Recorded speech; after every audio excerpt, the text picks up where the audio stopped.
It's a Mass that will go down in history.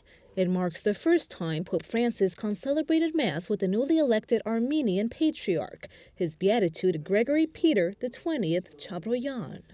This after the Pope granted the Patriarch Ecclesial Communion, a concrete sign that confirms the Eucharistic communion between the two.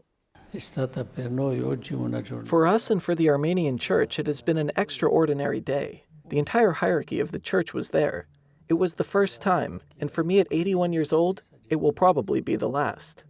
Pope Francis granted the so-called Ecclesial Communion back in July after the Patriarch was elected.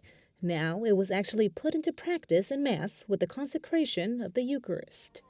Before that, they had met in the Vatican back in April when a Mass was celebrated in St. Peter's Basilica to mark 100 years since the Armenian genocide. In addition to his Armenian heritage, the Patriarch lives in Lebanon and was born in Syria, where thousands are fleeing from war and persecution. The persecution of religious minorities is something he's personally seen for years. It's a cross that my fellow Christian brothers and sisters are carrying. They need encouragement and they need support. These poor refugees, we are all brothers and sisters, and all they want is something to eat. At the age of 81, he is the oldest elected Patriarch of Cilicia of the Armenians.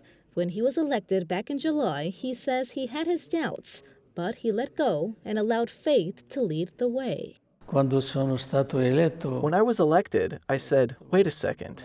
I asked Cardinal Sandri to speak with Pope Francis and see if he would bless and encourage a bishop who for the most part was retired.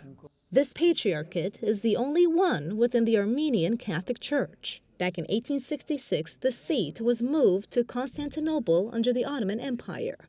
But in 1928, it was moved again to Beirut, Lebanon, where it still remains to this day.